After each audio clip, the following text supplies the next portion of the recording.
Righteousness. Righteousness. Now, coming into the covenant with Christ, we are called to righteousness. We are made righteous through the blood of Christ, but to lead a righteous life, to be truly set apart. Now, that takes real effort, real change, real understanding, wisdom. To live righteousness is to be a true living sacrifice of the Lord, to show glory to God in everything that you do. That's true righteousness. Faithfulness. Faithfulness. Faithfulness is a issue that some Christians have. Faithfulness to the church, faithfulness to God, faithfulness to our lives of faith. Now, let me put it into perspective. Now, if a man and a wife get married and they're newlyweds, and think about how many times you sin.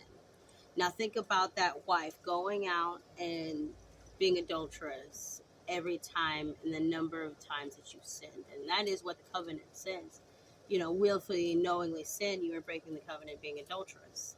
So think of that wife cheating on her husband every time, like you've sinned.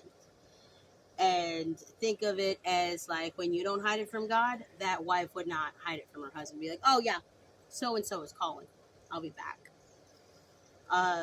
To be unfaithful to the Lord, I mean, we all make mistakes, but to be a truly adulterous, truly unfaithful servant and bride, I mean, who can honor that? Spiritual warfare. Spiritual warfare. Now, when we're speaking spiritual warfare, as soon as we take on the covenant of Christ, we are under attack. We have just become prime targets because not only do we lack knowledge, we lack the faith, the wisdom and the courage as we get growing in our faith. Now, spiritual warfare, we have to be on guard to rebuke the enemy and not open doors of negativity and evil. Now, our battle is over. Our battle has been won.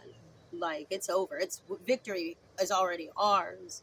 It's just, doing the work, preaching the word, not serving the enemy, and let's get it done. Servitude. Servitude. Now, Jesus washed the feet of his disciples and also thereof Judas. And he was a servant even to the one he knew would betray him, that was even betraying him then. He still humbled himself and served.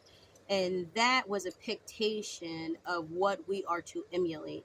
We are to be Christ-like, to be a servant, to, serve whoever and treat everybody equally with love and kindness. Now, as a servant myself, I'll say people that would say are my biggest enemies, and I have no enemies except the enemy of this warfare, of spiritual warfare. But, let's just say the abusers in my childhood, I would serve them the same. Being kind. Being kind. Now, I like for people to open the door for me and to say nice things when I'm passing a stranger, or, just being nice. I really like that. And the golden rule is to treat people how you want to be treated. And we're called as Christians to love as we have been loved, and to forgive as we have been forgiven. So kindness, well, goes a long way. Everything I've done, how could he still love me? Now, how could he still love you with everything you've done? I felt the same way. I thought I could never come to Christ because I was filthy. I was filthy from my sexual inequity. I was filthy from my manipulation and the sinful life that I led. And I thought he would never want to be around me, never want to see me with the things that I've done. And the thing about that is, no matter what my child does, he can always come back to me. He can always tell me he's sorry. He can always tell me that he'll change. And I would accept my child into my arms every time. He does the same. He would accept us as many times as it took to have us in his arms. Does it feel like? The Lord's presence feels like light. It feels like peace. It feels like you're home. Like your purpose has been fulfilled. You found what you've been looking for, and it's him. It's the peace that he gives you that the drugs won't, that the people won't, that the things, money won't. His presence, his love. That's what we truly need. Living a life with God. Living a life with God. Living a life without God is desperation for something to hold on to. It's almost like being lost at sea. It's like you're desperate for something to cling to. You're desperate for some kind of salvation. You're desperate for something to ensure you're not going to drown to death. Living with God, well, that's security. That's not being in the ocean. That's being in your Father's arms. That's being safe.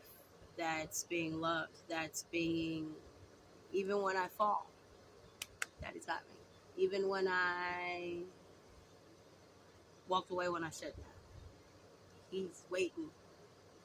That's life with God. God chase everybody.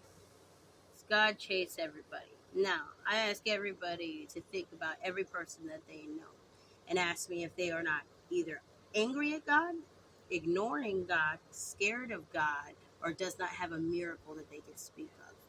That's no one. Everybody has one of those categories. Now, you ask me if people are if God's chasing everybody, and I tell you, yes, indeed, he is. Love. Love is a beautiful thing. Love is undeniable. We all know that we love our children. We all know that we love our parents. We all know that we're all capable of love. Now,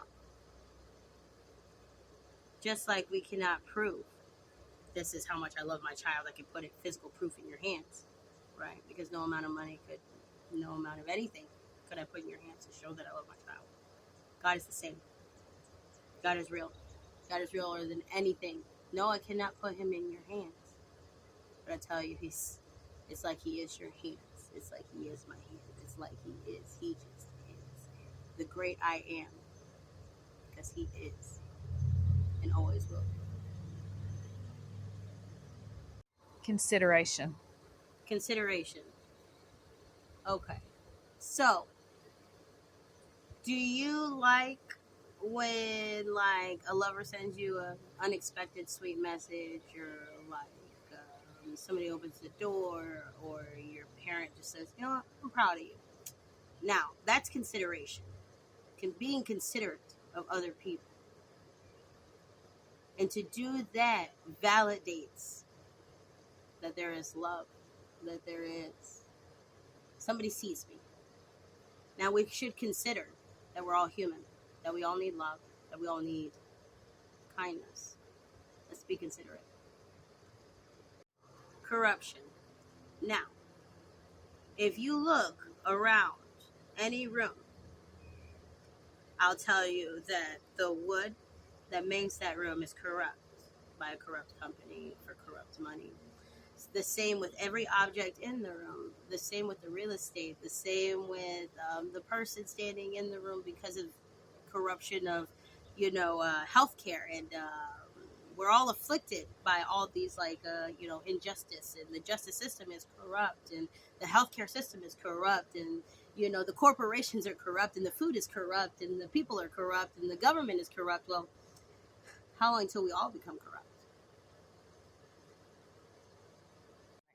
Electronics.